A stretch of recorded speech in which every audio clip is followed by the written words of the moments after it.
এক হিন্দু। আপনারা দেখেছেন সাতক্ষীরায় সোহাগ নামে 200 কোটি মুসলমানদের অন্তর আঘাত দিয়েছে। আমরা বলতে চাই, যখনই মুসলমানদের কোরআনের উপর আঘাত দিয়ে তখনই সে পাগল, তার মাথায় সমস্যা, বিভিন্ন কথা।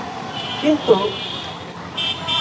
এই সমস্ত লোক যারা আছে তাদেরকে নিয়ে আমরা দেখছি কি গ্রেফতার করে থানায় হাজতে নিয়ে জামাই আদর করা হচ্ছে। যদি হিন্দুদের মুক্তির জন্য যদি কোনো আইন থাকে তাহলে মুসলমানদের কোরআনের জন্য তো আইন থাকা জরুরি, তাই না?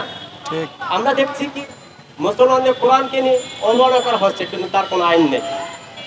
যখনই অবমাননা করা হয় তখন সেই পাগল, বিভিন্ন কথা। বর্তমানে কিছু সুশীল সমাজ আছে যারা মুসলমানেরা যখন দাবি আদায়ের জন্য রাস্তায় মাঠে নামে তখন তারা বলে বেড়ায় যারা মব সৃষ্টি করছে। আপনারা দেখেছেন গত কিছুদিন আগে পাহাড়ে কি মব সৃষ্টি করেছে, এখানে কি মুসলমান মব সৃষ্টি করেছে, অন্য জাতীয় মব সৃষ্টি করেছে। আমরা বলতে চাই এটা মুসলমানের দেশ, এটা মুসলমানের কান্ট্রি। সুতরাং 24 আগস্টের পরে আমরা চাই না কোনো মব সৃষ্টি করতে। যদি আপনারা মব সৃষ্টি করার চেষ্টা করেন তাহলে আমরা মব সৃষ্টি করব। আমাদের কথা পরিষ্কার, যে কোরআনকে অবমাননা করেছে তাকে ফাঁসি দিতে হবে, ফাঁসির রায় কার্যকর করতে হবে। আগামীতে যেন কেউ কোরআনকে অবমাননা করতে না পারে। সাথে সাথে যারা বর্তমান উপদেষ্টাগণ আছেন, আমরা দেখেছি এবার পূজা হিন্দুদের আমাদের দাড়ি কিনে কটূক্তি করা হয়েছে, সেখানে আপনারা চুপ রয়েছেন, আমরা কিছু বলি নাই। কিন্তু আমরা বলতে চাই উপদেষ্টাগণ, এরা মুসলমানের হৃদয় আঘাত হানে। সুতরাং মুসলমানের হৃদয় আঘাত হানে এমন কোন আইন আমরা বাংলাদেশে দেখতে চাই না। ঠিক, মুসলমানের হৃদয় আঘাত হানে এরকম কোন কাজ যদি পরিহার না করেন, মুসলমান ঐক্যভাবে এটাকে প্রতিহত করবে।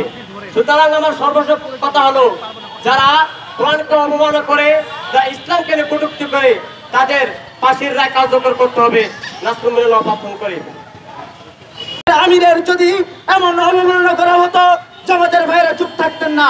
কোনরূপ ভাবে বিএনপির প্রধানের যদি এভাবে অবমাননা করা হতো, আপনারা নীরব থাকতেন না।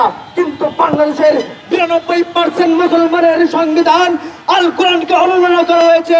আমরা তার তীব্র নিন্দা এবং প্রতিবাদ জানাচ্ছি, এবং যে এই অপকর্ম করেছে তাকে শাস্তির আওতায় এনে দ্রুত শাস্তি কার্যকর করার দাবি জানাচ্ছি।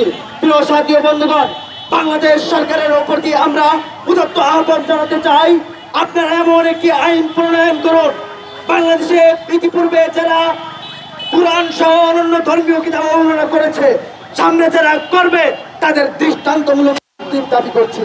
প্রিয় সাথী বন্ধুগণ, আজকের এই বিক্ষোভ সমাবেশ থেকে আমরা দাবি জানাতে চাই, প্রিয় উপদেষ্টাগণ, আপনারা নীরব থাকেন না।